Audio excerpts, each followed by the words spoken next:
Alright, what's up everybody? It's Joe from JLW Games coming at you with another cool video. Today I got something a little bit different than usual, something unique.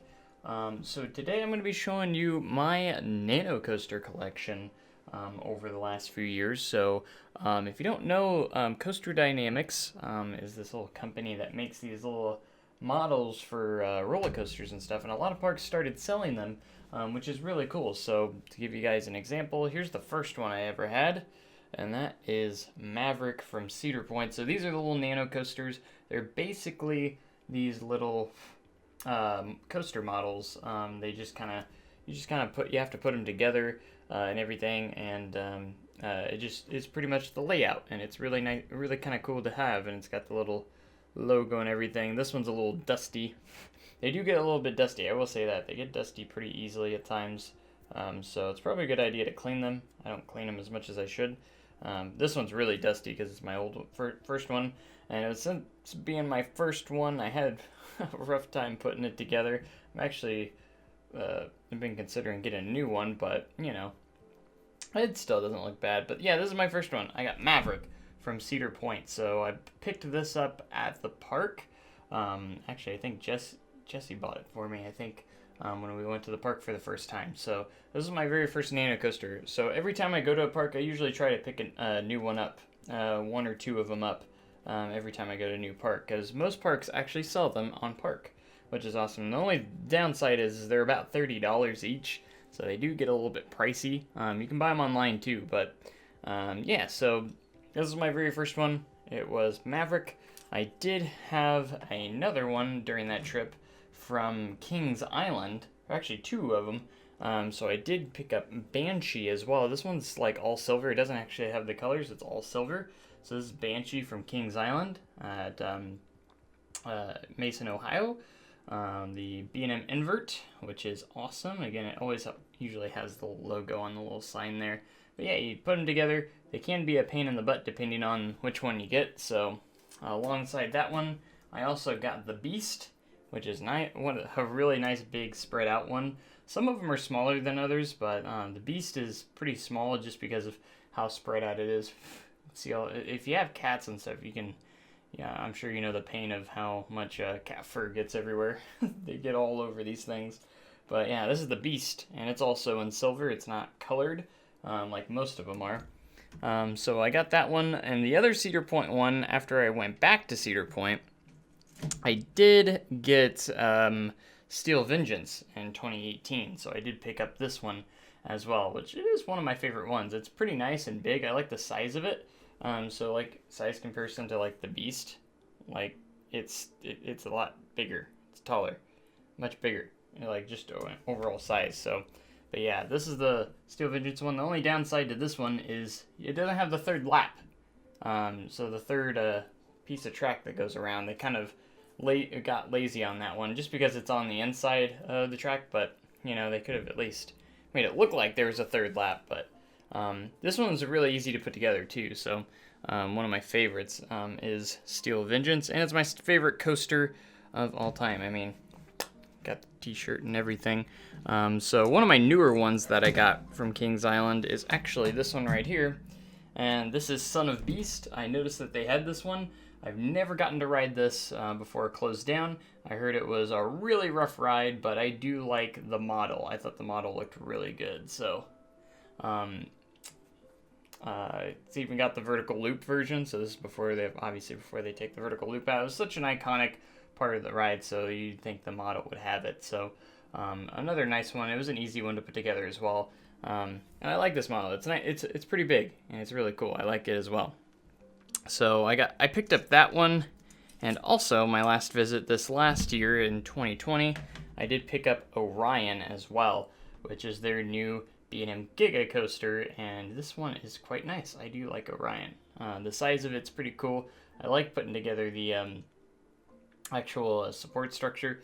It's actually really, really nice. I like Orions, and I like, of course, the colors. It's the only one I have that has that nice poppy, just a blue, vibrant blue pop to it, you know. So that one's a cool one. I really do like that one as well. It's one of my favorites, actually, is the Orion model. What else do we got? So I did make a trip to Holiday World. My first trip to Holiday World, I did pick up the Voyage nano coaster. Now this one is very tiny, like for size comparison, kind of. So we just showed off Son of Beast. Look how much huger it is, or how much more gigantic. I think it's pretty small just for the fact that it is very spread out and long, because it's a very long piece here. So they wanted to make it a little smaller, so they didn't have to make the base piece super long that they could fit it onto into their normal size boxes. And you can see it does use the terrain here. You can see how they do the terrain is they put this little black piece underneath the track, and that's kind of how they do the terrain, which is really neat. And Voyage, my favorite coaster at that park at Holiday World. But my last visit, I did pick up another one of the nano coasters, and that is Thunderbird, another easy one to put together.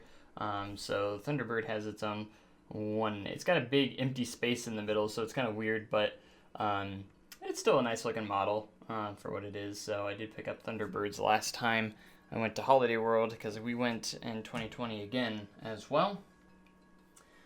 So where are we at now? So that's that one. One of the newer ones I got also was one that they had online, and that is Dueling Dragons. They actually had a Dueling Dragons model that they released not too long ago. I'm not sure if it's still available on there. I think it might still be. So it's kind of cool that they're starting to do some defunct coasters and everything. This was by far one of the hardest nano coasters that I did put together. It was a pain in the butt because you have to intertwine all this track, but it turned out really nice. I like the look of it. It looks really good where you have the two loops and then the interlocking corkscrews there. Very cool. And one of my favorite models that I do have. I like it. The lift hill was the hardest part to actually get together because it has these little extra supports that you have to line up.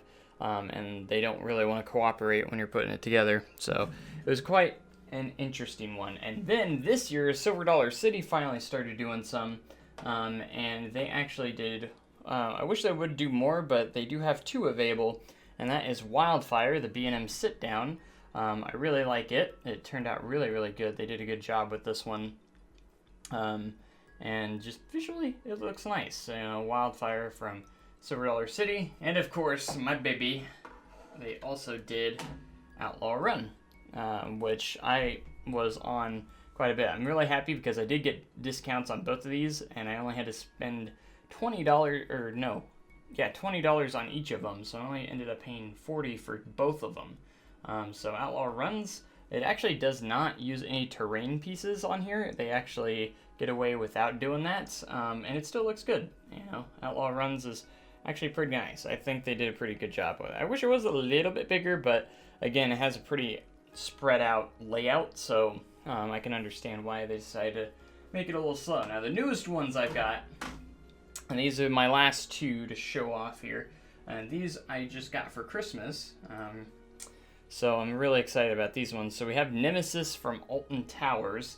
It uses a lot of the terrain, which is really cool. You can see all that.